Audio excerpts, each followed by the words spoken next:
Test ক্যারিয়ারটা মাত্র ৩৮ ম্যাচের, কিন্তু সেখানে মাইল ফলকের ছড়াছড়ি। ৫টা 50-র বিপরীতে সেঞ্চুরি আছে ৮টা, যার ৪টাই আবার অধিনায়কত্বের গুরু দায়িত্ব নিয়ে। শান্তকে তাই এখন ক্যাপ্টেন ম্যাটেরিয়াল বলাই যায়, যদিও অনেকের মতে বর্তমান সময়ের অন্যতম সেরা অধিনায়ক এই বাঁহাতি।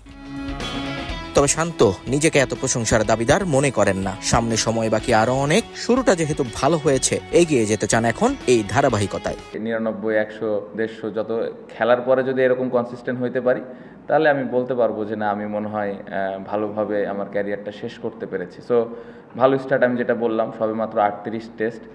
যদি ক্যারিয়ার শেষে এরকম কনসিস্টেন্ট থাকতে পারি তাহলে ভালো লাগবে। বাট চিন্তা করে করি না, চেষ্টা করে যে যখন সেট হই, চেষ্টা থাকে যে কিভাবে আমি বড় রান করতে পারি টিমের জন্য।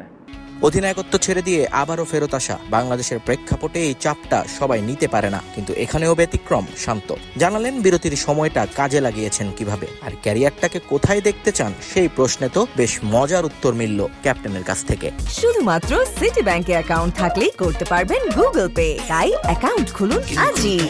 এনজয় করেছি পুরো সময়টা, নিজেকে সময় দিয়েছি, পাশাপাশি ফ্যামিলিকে সময় দিয়েছি, নিজের ক্রিকেটটা আর একটু কীভাবে ইমপ্রুভ করা যায় স্কিল ওয়াইজ, মেন্টালি, এই বিষয়গুলো নিয়ে কাজ করেছি। বাট আমি মনে করি যে ওই সময়টা আমার খুব ভালো কেটেছে।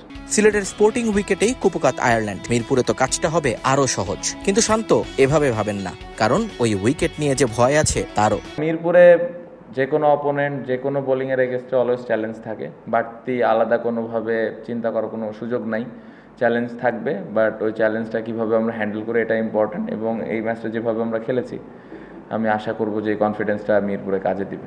ঢাকা টেস্টটা মুশফিকের ১০০তম, আয়োজনের নানা পরিকল্পনা বিসিবির, কিন্তু শান্ত জানালেন তার প্ল্যান এবং মুশির কাছে দলের প্রত্যাশা। এরকম একটা মানুষকে সর্বোচ্চ পর্যায়ে আমাদের সম্মানটুকু দেওয়া উচিত, এবং অ্যাজ এ ক্যাপ্টেন হিসেবে ওই জিনিসটা করারই চেষ্টা করব।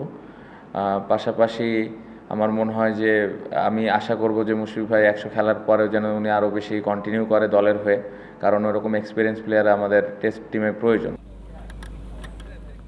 আয়ারল্যান্ডের বিপক্ষে টেস্ট সিরিজটা জয় দিয়ে শুরু করলো বাংলাদেশ।